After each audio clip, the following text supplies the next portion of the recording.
Terima kasih ya buat teman-teman semuanya yang selalu mensupport, mendukung tentang channel Solusi Utang. Saya ucapkan terima kasih ya buat Anda semuanya.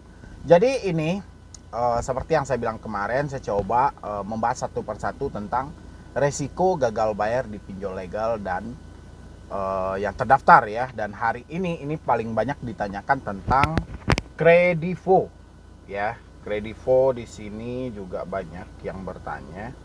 Nanti saya coba ya munculkan ya kalau bisa, kalau nggak bisa ya nanti. Yang penting saya sampaikan aja dulu resiko-resikonya apa-apa aja sih ya. Di sini banyak sih yang bertanya. Oke, dan sekalian nanti kita juga jawab ya email dari teman-teman yang bertanya tentang gagal bayar.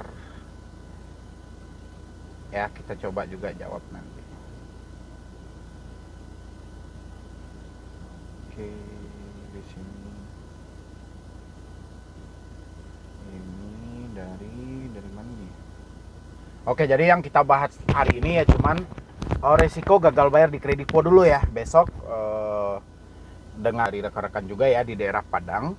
Dia kebetulan terjebak juga di Kredivo, cuman nggak begitu banyak ya. Di sini cuman 600.000. Cuman dari teman-teman semuanya juga boleh mensimak dan dijadikan ini sebagai sedikit jawaban atas keraguan Anda selama ini, supaya tidak terlalu down atau takut banget ya. Itu saya munculkan di layar Anda, saya munculkan di situ.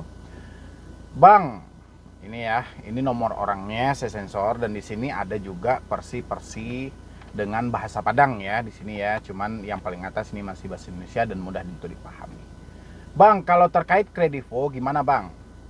Ada nih rekan, sebutin atau enggak ya namanya ya? Sebutin aja ya, ada nih rekan Eca, dia terlambat bayar di Kredivo, tapi ndak ini campur, ndak ambil barang dobang, pinjam uang tunai, pinjam dia 600.000. Sekarang termasuk denda 686.800. Tapi sepertinya itu denda per bulan bang, karena dia sudah telat sekitar 2 mingguan. Tapi Kredivo ini cuman sesekali nagih bang, pakai akun Kredivo di WA. Dari ini tiba-tiba nagih, ancam mau nagih ke alamat. Cuma dendanya nggak nambah kok bang. Nah itu bagaimana bang? Soalnya Ca nggak tahu kalau Kredivo ini sejenis pinjol atau apa. Karena setahu Ca Kredivo ini kayak Shopee dan Aku Laku bang. Apakah terjadi nantinya penagihan ke alamat itu bang? Ya ini dia bercampur aduk bahasanya. Cuman versinya masih bisa dimengerti ya.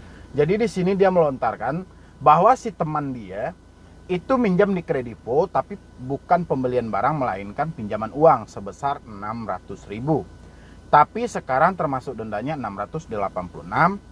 Tapi sepertinya itu denda per bulan bang. Kalau denda itu biasanya per hari. Ya mungkin dia minjam 600.000 dan karena bunganya hitung-hitung sekian-sekian mungkin itu bunganya ya. Kalau hitungan denda itu biasanya dihitung per hari. Ya. Habis itu di sini dia bingung Kredivo ini sejenis apa sih sebenarnya. Oke. Kredivo ini dia memang banyak menawarkan dari segi fintechnya ya. Fintech itu lebih ke pendanaan untuk kita membeli suatu barang ya, baik itu handphone, elektronik dan lain sebagainya. Dan di samping itu juga dia juga menawarkan pinjolnya, pinjaman online-nya berupa uang tunai ya. Kalau misalnya kita ambil ke Shopee ataupun Aku Laku juga hampir sama. Home credit juga hampir sama ya. Dan di sini yang jadi pertanyaannya adalah apakah terjadi nantinya penagihan ke alamat tuh bang? Kalau soal penagihan ke alamat, kita itu nggak usah memikirkan hal itu terlalu jauh. Ya, kenapa? Karena PR kita hari ini bukan memikirkan debt collector ini datang atau debt collector ini datang. PR kita hari ini adalah kayak mana Anda bisa menyelesaikan permasalahan hutang-hutang Anda yang saat ini terikat di Kredivo sebesar 600.000 sekian. Ya. Jadi begitu juga dengan teman-teman semuanya. Ketika Anda tidak mampu bayar, jangan pikirkan debt collector mau datang mau nggak datang, itu urusan dia. Urusan kita hari ini kayak mana permasalahan pinjaman kita ini. Kapan kita mampu untuk menyelesaikan ini? Itu sebenarnya PR kita hari ini. Ya, jadi dari teman-teman semuanya ini tolong dipahami, karena saya perhatikan ini salah satu contoh ketika dia tidak mampu bayar malah memikirkan apakah dia akan datang ke alamat. Ya silahkan aja, mereka mau datang ke alamat, mau datang ke rumah, mau datang kemana, ya silahkan. Ya, mereka datang ke alamat, kalau kita ada uang kita bayar juga. Mereka datang ke alamat kalau kita tidak punya uang, ujung-ujungnya apa? Janji juga. Terus apa yang kita takutin sebenarnya? Ya, tadi kan saya bilang itu, saya ada judul video tadi sebelumnya saya upload, memang videonya agak pendek ya, dan saya sambung dengan tema dari beberapa video saya di hari-hari lalu dengan tema yang sama. Kita harus bongkar rasa takut ini. Ya, kalau kita terus-terusan seperti ini sampai kapan? Ya, kita kenali dulu, ini rasa takut saya ini kenapa? Bukankah hal yang terjadi hari ini memang fakta saya sudah tidak ada uang lagi? Terus apa yang menjadi kendala bagi saya? Kita harus pahami itu dulu. Ya. Bahkan kita sedang merenung pun tanya pada diri kita, apa yang saya takutkan? Toh uang saya juga nggak ada. Mereka datang pun kalau saya nggak punya uang, ujung-ujungnya juga janji.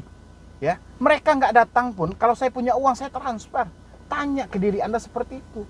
Ya, berbicara dengan diri sendiri. Coba, pasti Anda akan menemukan jawaban. Tapi kalau terus-terusan seperti ini, setiap kali Anda gagal bayar pinjol, setiap kali Anda telat bayar pinjol, malah yang menjadi suatu ketakutan itu adalah DC datang ke rumah. Ini udah nggak wajar kalau menurut saya. Jadi kalau terus-terusan seperti ini akan berdampak ngeri ke depannya gitu loh. Sayangi diri Anda. Ya. Jadi kalau Anda setiap hari menakuti diri Anda dengan pikiran-pikiran yang nggak seharusnya Anda pikirin, ini ngeri ini sebenarnya.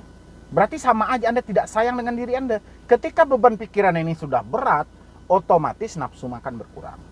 Ya, kita keluar rumah pun sudah takut. Berbicara dengan orang sekitar sudah segan. Otomatis apa? Kita menyiksa diri kita sendiri. Kita berada di situasi di dunia, ya, yang kita sendiri tidak nyaman menjalani hidup ini. Akibat apa? Rasa takut tadi. Ya, makanya tanyain kepada diri Anda seperti itu. Apa yang Anda takutkan? Duit juga nggak ada. Ya, uang nggak ada. Mereka mau datang mau nggak datang, kalau saya punya uang saya bayar. Saya nggak ada uang saya juga nggak akan bayar. Terus apa sih yang jadi masalah? Mereka datang silahkan. Yang ngasih alamat tuh saya juga, yang ngirimin KTP saya juga. Jadi dengan seperti itu kita membongkar rasa takut yang ada dalam diri. Ya, bukannya kita pupuk terus-terusan. Bukannya kita setiap ada orang yang misalnya memberi konsultasi tentang pinjol, terus kita tanya, oh DC ini ada nggak daerah saya? DC ini ada nggak daerah saya? PR Anda bukan di situ. Jadi sama aja Anda menyiksa diri Anda sendiri. Sayangi diri Anda mulai hari ini, sayangi diri Anda. Kenapa saya harus panik? Tuh duit saya juga nggak ada. Saya sudah dipecat kok. Saya bekerja pun nggak dapat gaji. Saya jualan pun rugi ini segala macam. Kenapa saya harus panik? Kenapa saya harus takut? Mereka mau datang silahkan. Mereka nggak mau datang silahkan. Itu urusan mereka.